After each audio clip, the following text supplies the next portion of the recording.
Hey guys, let's make this a running case study on the pound USD. And in my previous videos, I talked about price manipulation strategies, and I think this would be a really good, continuation of that series and to see that happen in action and how to deal with it. So, what I was previously looking at was a 30 minutes chart, and in my experience, when you see a higher frequency of divergence, of the bullish divergence in this case, the actual reversal will be very close to happening. So, first and foremost, your initial thoughts would be like, yo, what's up with that? I thought 128.20 was a good entry point. And then you said if that fails, then we can actually go in again at 128 on a number. So supposing that if that was held too, let's say okay, let's say we went with that market entry at this price, and re-entered at 128. So what is a logical thing to do when we have another so-called falling knife here? Okay. First and foremost, these kind of setups are like, I would say, manipulation at the very extreme of it, and I can also see that you know, who knows? US could be trying to they could be trying to depress the price of gold so that they can loan and get back into it, or leverage and get back into gold by pushing the price down. Why? Because like during when there's a risk environment perceived in the market, it's almost always that people will flock to the US dollar, and for that reason, the US dollar, the DXY US dollar index will strengthen. Okay, and the other pairs would have a very negative effect from it, and we have been seeing a sliding USD JPY, which today is a very interesting occurrence because we also see that today the yen has actually strengthened in spite of the US dollar index going up. So this is actually a very good sign, because I always believe that such discrepancies in the market are indications of more things to come. Then we look into Bitcoin as well. In spite of the fact that the USD index has been strengthening, Bitcoin actually has already begun some of the reverse against that. So it's a little showing a little bit of a nonchalance to the the strong USD at this point, and why was USD even strong to begin with? So this is actually the a quick summary of why the USD is strong. It says hawkish Fed highs. Hawkish Fed highs, Fed as in the federal. And so there's been a Fed leader, Powell. I'm going to scroll down to that. I hope it's still here. Okay. Risk appetite crumbles. When risk appetite crumbles, it always goes on to the US. Okay, and then furthermore, like what's going to happen? I foresee, like if US is actually, creating like such kind of bullish sentiment for the US dollar, simply because of a 50 basis point increase in the interest, then if the other ones to follow suit, like the pound is said to have a similar, meaning to convey the rate decision, and that's going to be on the 5th of May.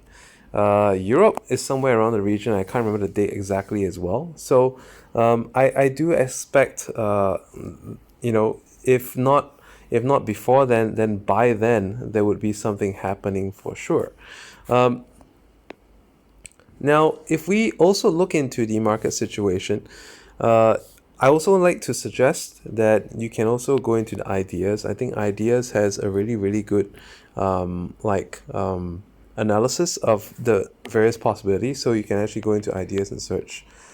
And don't forget there's like FXCM, there's ONDA. You may get different analysis from each of them, and of course there's some people who are on a more short term. Short term, yes, definitely short term looks like a sell, but like when you look at these various ideas, okay, I'm not trying to say that you want to pick one over the other, and treat it as gold, but more like look through the ones that say sell and understand the reasons for it to be so, and at the same time look out for those that say no, it's a buy, and look into the reasons that they have for that.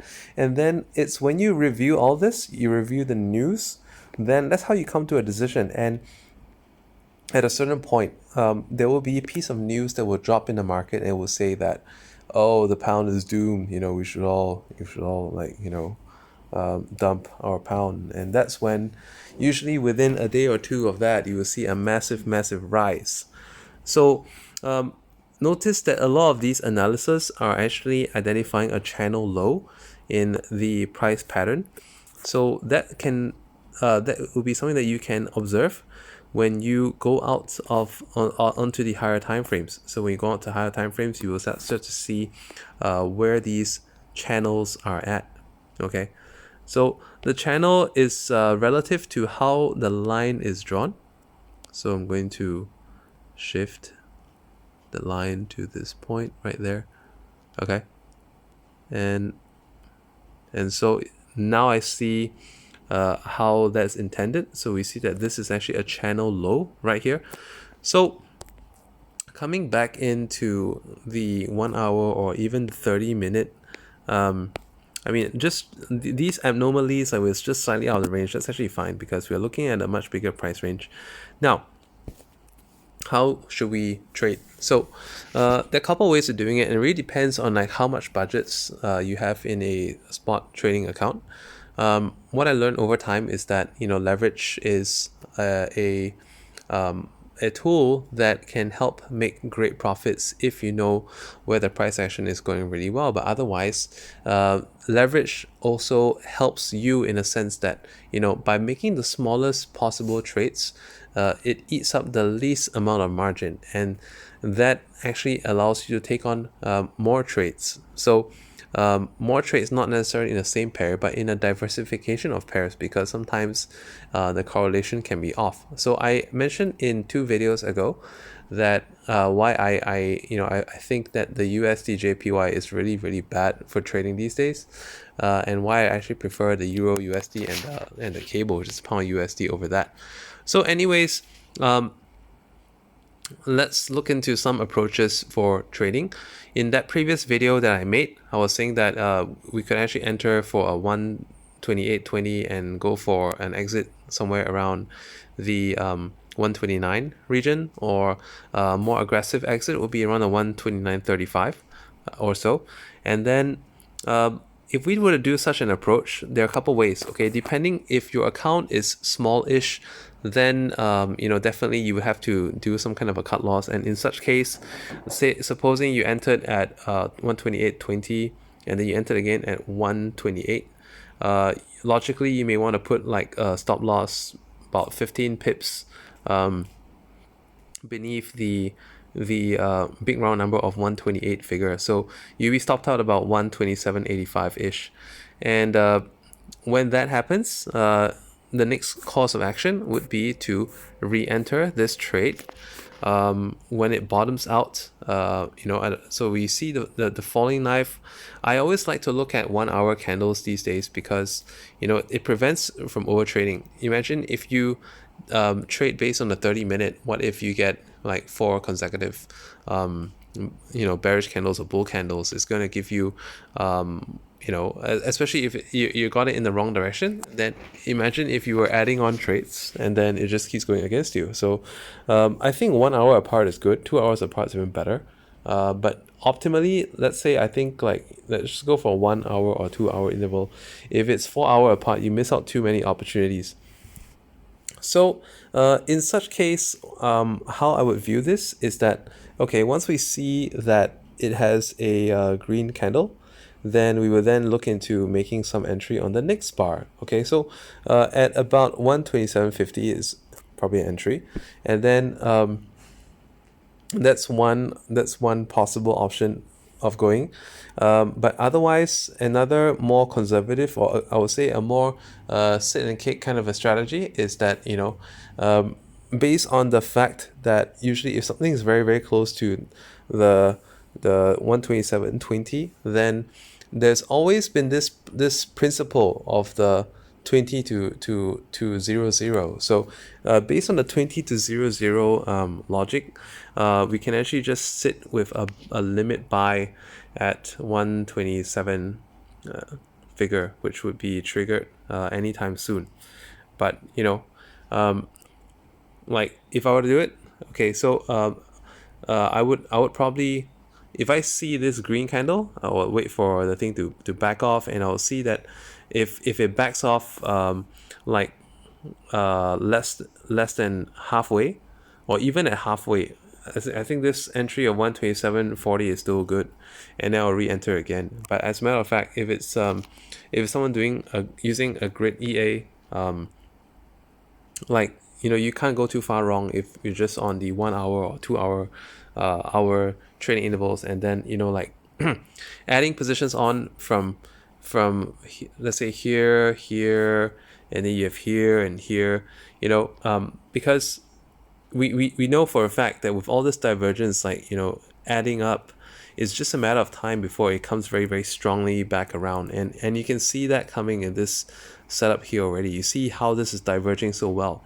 And one of the things that I look out for is that I I'm a firm believer in divergence. And see, this is like a 3-point divergence. This is a 3-point divergence. This may even come further down by a little bit, but I know that when it gets deviated too much, the snapback will be strong. So we're looking at a first exit at this point. Let's say for any entries around here, we can actually target, for anyone that's new to this setup, if you're entering say here on the 127, you can actually exit around the maybe 127.40, and then next target could be around 127.90, and then at that point, once you may want to wait for it to kind of come back down again, probably make a double bottom, and then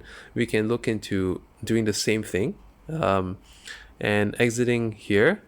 And because it's double bottom, we can exit here, and then a second take profit would be way higher than that, and way higher than that would probably be somewhere up in the, you know what, I'll still go with that. Okay, like, so from here to 128, and the next one, yeah, I still think 128, like 30-ish, is a good zone. I don't know if it's gonna go all the way back up. It could.